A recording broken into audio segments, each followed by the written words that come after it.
Ricans await help. Concerned mainlanders have questions. We're also anticipating a lot of Puerto Ricans to move here to Florida. Could this wave of Puerto Ricans actually change the Florida political landscape? Oh, nice. Just because they speak Spanish, you assume they're into landscaping? Executive producer Miles Kahn recently went to Florida to talk to Nana Thundercunt about Florida's current political landscape. Do you think that we're less civil with each other? Now? Yeah. Definitely. People are not courteous and a lot of arguments. Needless to say. My grandma Essie is fierce and honest. It's the love of my life. And very willing to tell embarrassing stories about me from when I was 3. He puts his hand right near his penis and he says, "It don't want to go down, it don't want to go down." So I said, Michael, maybe... Okay, that's enough, Grandma. I love you too. But I didn't come down here to talk about my toddler erections. I came because, like everywhere else, Grandma had witnessed many broken friendships over politics. People are actually fighting now. Right here in one of the safest and most overly fountain communities in America, Jewish South Florida. That's the last place like the elephants go to die.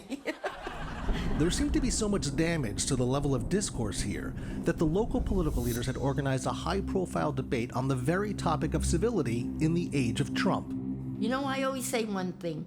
People that are nasty, they say, yeah, it's because they got old. No, they were nasty when they were young. They get nastier as they get older. Which brings me to Alan. I very rarely smile because at 84, I'm concerned. Alan Bergstein, a local GOP leader, was busy sharpening his skills for the big debate. Republicans are fearful of speaking out in their communities because if they do, they will be thrown out of the card game and into the pool. Is it fair to say that Trump has added at all to a lack of civil discourse? No, I don't think so. He has called for civility. You know how he has called for it? In his demeanor. He's cool, he's calm. Calm and cool? Trump was cool? Okay. I haven't heard one word from Donald Trump demeaning Democrats, hasn't called them stupid. He literally called a Democratic reporter dumb as rocks. They are.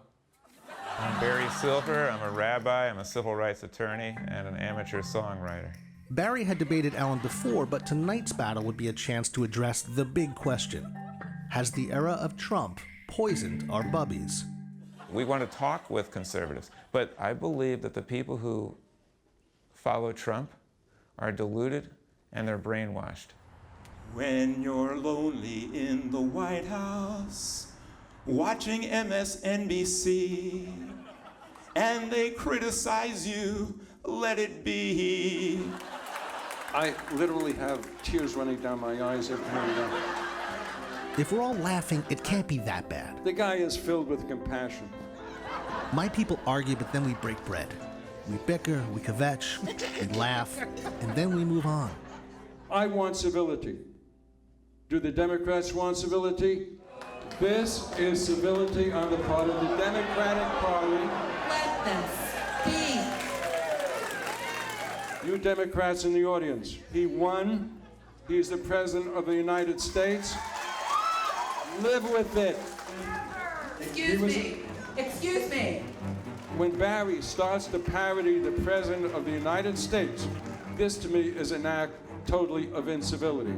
At which point Barry committed the most uncivil act of all, against the English language. He Kellyanne conned his way into the White House. He follows policies with reckless abandon, and he's become the sewer-in-chief. And the Republican Party should repudiate him in order to restore dignity to America. I apologize if I've upset the indoctrinated and the brainwashed. When I speak to community groups, I never encourage hatred.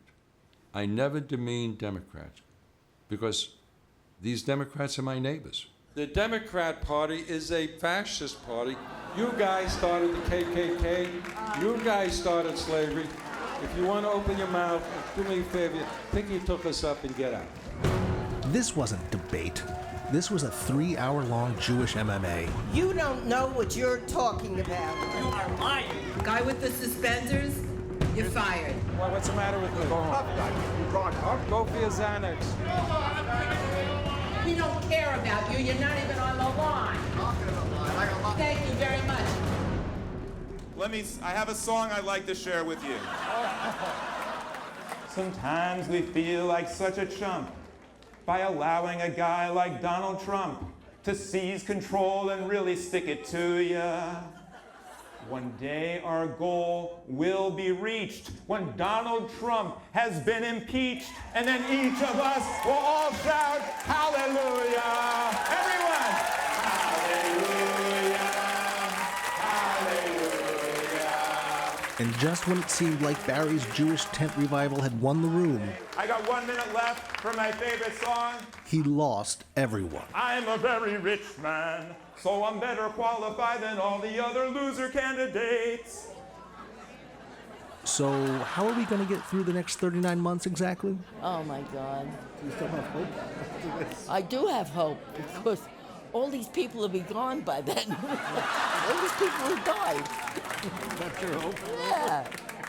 I gotta start from scratch. All right. We'll be right back.